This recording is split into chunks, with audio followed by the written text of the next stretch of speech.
Class 12th chapter number 6 is dissolution of a partnership firm. Dissolution होता है बंद करना पार्टनरशिप को।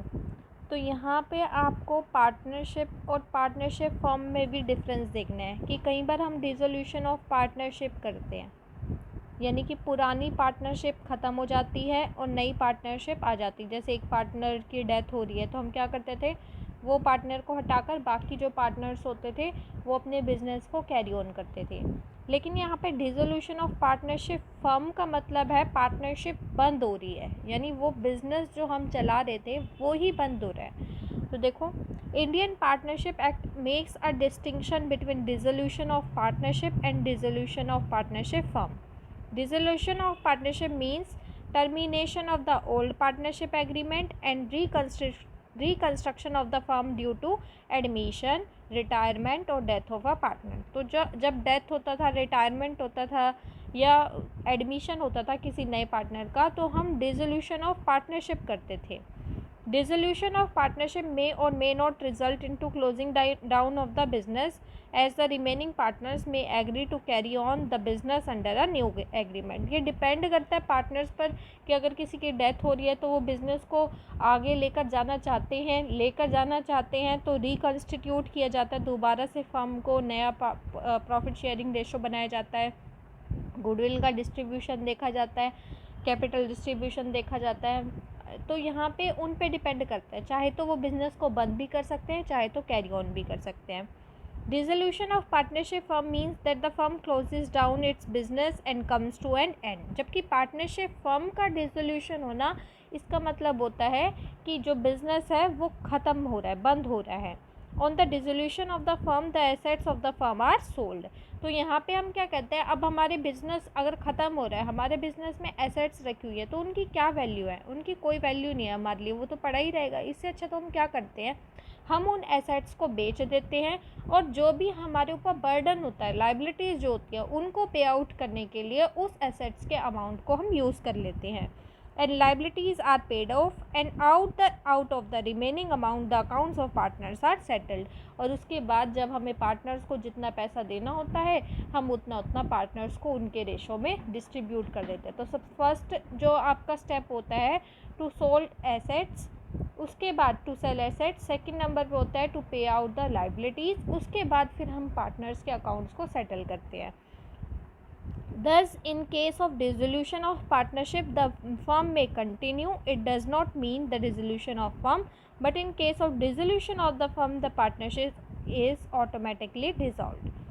अब है डिसोल्यूशन ऑफ पार्टनरशिप। यहाँ पे बताएंगे कब कब हो सकता है। तो आपने पढ़ा था change in profit sharing ratio of the existing partner, admission, retirement, death, expulsion, insolvency in case of expiry of the period of partnership. Partnership के लिए कुछ पीरियड थी, पार्टनरशिप उस पीरियड के लिए थी और उसके बाद आगे दोबारा चेंज करना चाहते हैं तो वो हो सकता है। Next, dissolution of expulsion of partner चाहते हैं कि भाई उस पुराने को चेंज करके हम नया बनाएं। डिसोल्यूशन ऑफ पार्टनरशिप फर्म कब कब होता है? Modes of dissolution of partnership firm, हमारा चैप्टर ही यही है तो हमें इसे डीपली पढ़ना है कि क्या कहते हैं। A partnership firm can be dissolve in any of the following veg. अगर एक फर्म को हम बंद कर रहे हैं तो उनके अलग अलग मेथड को अलग अलग तरीके हो सकते हैं। First is without the intervention of the court. Court ने कोई इंटरवेंशन नहीं किया तो क्यों फिर पार्टनरशिप को बंद किया जाएगा? First is by mutual agreement, this comes under section 40।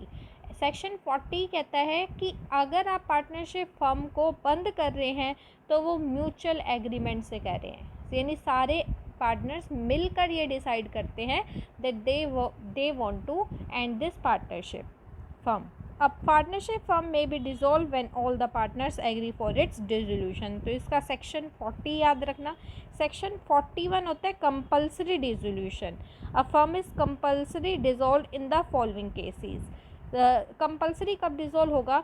When all but one partner of the firm become insolvent, यानी कि उसमें से पार्टनर क्या है, इंसॉल्वेंट हो गए, यानी वो इस कंडीशन में नहीं है कि वो डेट्स को पे कर सके।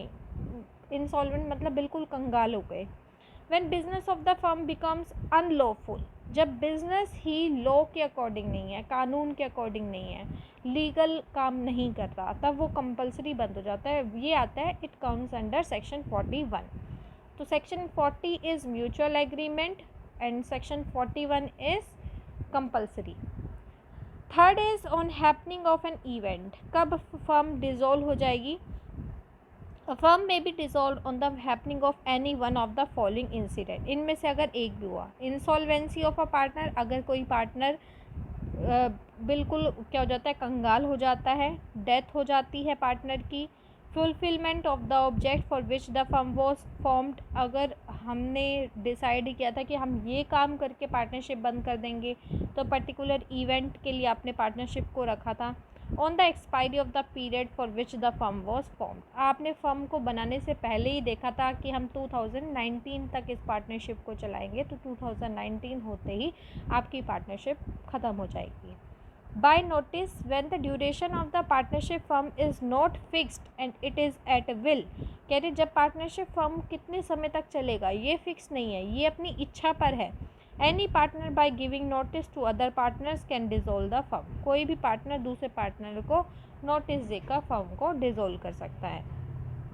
Bye order of the court, अगर कोर्ट कह दे, सेक्शन 44 कहता है कि अगर कोर्ट कह दे कि आपको फर्म को डिसॉल्व करना है, बंद करना है, तो वो क्यों कहेगा? द कोर्ट में और an application by a partner, हो सकता है कोर्ट कहे या फिर कोई partner application they they, order the dissolution of the partnership firm under the following circumstances. तो कोर्ट ऑर्डर देता है कि आपको अपनी पार्टनरशिप को बंद करना है। When a partner has become of unsound mind, अगर कोई पार्टनर अनसाउंड माइंड यानी उसका दिमाग सही कंडीशन में नहीं है, मेंटली कंडीशन उसकी सही नहीं है, तब when a partner other than the partner filling a suit has become permanently incapable of performing his duty as a partner, अगर कोई पार्टनर है उसके खिलाफ किसी ने केस कर दिया है और वो रिस्पॉन्सिबल है ही नहीं कुछ काम करने के लिए, उसके अंदर कैपेबिलिटी है ही नहीं, तब वो बंद हो सकती है। When a partner other than the partner filling a suit is guilty of misconduct that may harm the partnership, उसको खुद को रियलाइज है, उसको खुद को पता है कि वो गलत है, या फिर वो पकड़ा जाता है कि उसने कुछ गलत किया है पार्टनरशिप के लिए, तब वो बंद हो सकती है। When a partner other than the partner filling a suit willfully और persistently commits breach of partnership agreement, यानी पार्टनरशिप एग्रीमेंट को तोड़ा जाता है उस कंडीशन में। when a partner other than the partner filling a suit has transferred the whole of his interest in the firm to a third party, अगर उसने अपना पूरा, किसी पार्टनर ने अपना पूरा जो ध्यान है, अपना पूरा जो इंटरेस्ट है किसी थर्ड पार्टी को दे दिया, बल्कि वो बिजनेस से नहीं है, यानी वो पार्टनरशिप एग्रीमेंट, पार्टनरशिप को ध्यान में नहीं रखना, वो बस अपना पर्सनल बेनिफिट देखने की कोशिश कर रहा है। When the court is satisfied that the firm can not be carried on accept at a loss, जब कोर्ट देख लेता है कि भाई उसको सिर्फ लॉस के अलावा कुछ मिल ही नहीं रहा, तो वो बंद कर सकता है। When the court is satisfied that the dissolution is just and equitable due to some other reason, अगर कोर्ट को लगता है कोई और रीज़न है जिस वजह से पार्टनरशिप फर्म को बंद करना चाहिए, तो वो ऑर्डर दे देता है। यहाँ पे डिसोल्यूशन ऑफ पार्टनरशिप और डिसोल्यूशन ऑफ फर्म में डिफरेंस है।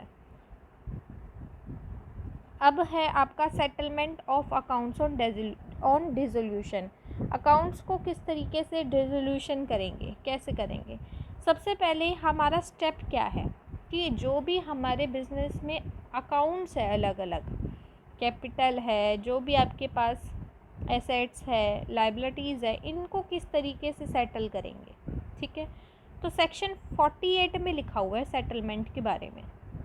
तो यहाँ पे प्रोसेस क्या है, किस तरीके से सेटलमेंट किया जाएगा अकाउंट्स का according to section 48 of the partnership act. First of all the amount of loss including the deficiency of capital shall be paid out of profits. सबसे पहले लॉस, उसके अंदर चाहे कैपिटल की कमी ही क्यों ना हो, सबसे पहले उसे पे किया जाएगा प्रॉफिट में से, यानी कैपिटल में कमी आ रही है और उससे लॉस है, द अमाउंट ऑफ लॉस, तो उसको हम पे आउट करेंगे।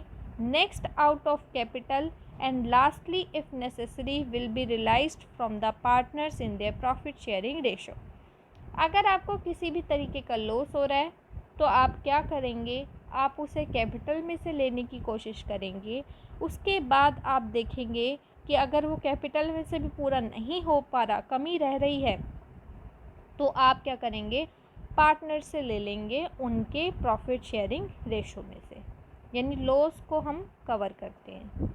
सेकंड है, हम एसेट्स को जब सेल करेंगे, shall be applied in the following manner, हम एसेट्स को सेल करेंगे और उसका पैसा हम क्या करेंगे, सबसे पहले उस पैसे को हम लगाएंगे बाहर से लिए गए उधारी से, यानी बाहर से आउटसाइड डेट आपने ले रखा है, डेट ले रखा है, बाहर से उधारी ले रखी है, कोई थर्ड पर्सन से ले रखा है, किसी बैंक से ले रखा है, किसी भी संस्था से ले रखा है, तो उसको पे करेंगे आप एसेट्स को बेचने के बाद। सेकंड है, out of the remaining amount the loan advance bye partner will be paid of, फिर आप अंदर आएंगे, इंटरनल डेट्स आप भरेंगे, जो भी आपने अंदर पार्टनर से लोन ले रखे उसको पे करेंगे। Third is thereafter the balance of partners capital accounts will be returned, उसके बाद हम देखेंगे कि हमारे जो पार्टनर्स हैं उनका कितना बैलेंस रहता है उनके कैपिटल अकाउंट में, उनको कितना अमाउंट हमने देना है पार्टनर्स को, वो दिया जाएगा। Fourth is if some amount remains it will be divided among the partners in their profit sharing ratio, अगर फिर भी एसेट्स का पैसा बच जाता है तो हम उसे पार्टनर्स को दे देंगे। तो फर्स्ट इसका स्टेप क्या है, आप एसेट्स को बेचेंगे, सबसे पहले आउटसाइड लाइबिलिटीज़ को आप पे करेंगे, फिर इंटरनल पार्टनर से लिया गया लोन पे करेंगे, थर्ड नंबर पे उनका जितना अमाउंट बनता है कैपिटल का बैलेंस वो देंगे, और फोर्थ नंबर पे बचा हुआ जो रिमेनिंग अमाउंट है वो पार्टनर्स को ही डिस्ट्रीब्यूट कर देंगे। तो पेमेंट ऑफ फर्म डेट्स और प्राइवेट डेट्स ये आपने पढ़ा ही। फर्म डेट क्या है, फर्म डेट यानी कि जब आपने आउटसाइडर्स से लोन ले रखा है, और सेकंड है प्राइवेट डेट्स यानी जब आपने अपने पार्टनर से ही ले रखा है। तो इनका सेटलमेंट क्या करते हैं, फर्म्स डेट को पहले पे किया जाता है और प्राइवेट डेट्स को बाद में पे किया जाता है।